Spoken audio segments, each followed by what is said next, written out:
My name is Steven Sefera, and today I'll be talking about the dangers of texting and driving.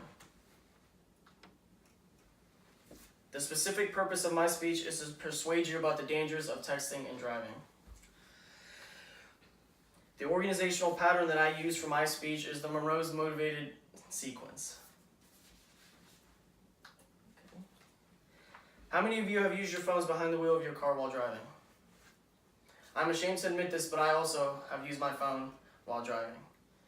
The 4 key components that I will be discussing today are the dangers of texting and driving, the stricter traffic laws are needed for cell phone use behind the wheel, less accidents and deaths will result, and lastly, just put down the phone while driving. People claim there are good reasons to use their phones while driving, but whatever the reason may be, know it can wait. We are going to be looking at the dangers of texting and driving. According to Robinson, texting and driving is more severe than drunk driving. There's an estimated 2,700 teens killed in drunk driving accidents per year.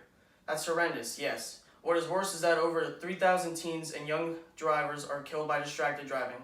That's roughly 8 people per day and 1,161 crashes that involve distracted driving injuries. Looking at the statistics, 10% of all drivers aged 15 to 19 reported in fatal crashes were said to be distracted drivers. Also, Solden says if you are driving 55 miles per hour and take your eyes off the road for an average amount of time it takes to text, which is 5 seconds, you will have zoomed an entire football field without looking.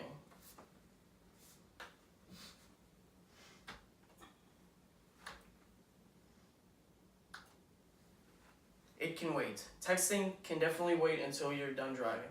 Leave your phone on silent or just put it in your glove compartment or out of reach so you're not tempted to text.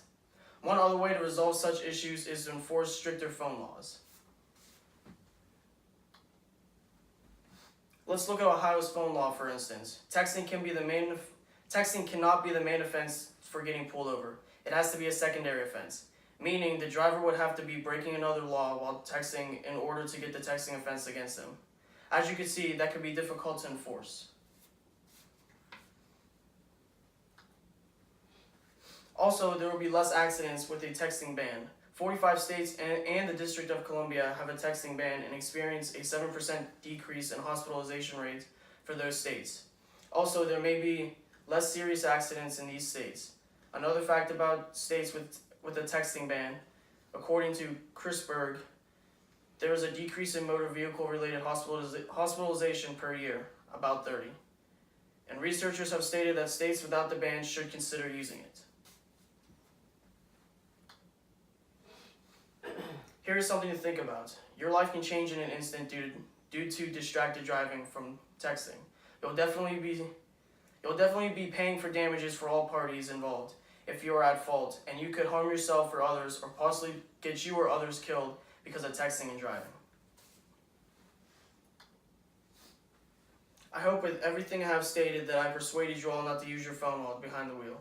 So much can happen due to distracted driving, and I would hate to see anyone become a part of another statistic involving distracted driving. I had a lot of useful information, but there is so much more to be informed about the dangers of texting and driving. I do not give it justice as to how dangerous and scary texting and driving is, but I hope you all now understand the dangers of it. Thank you.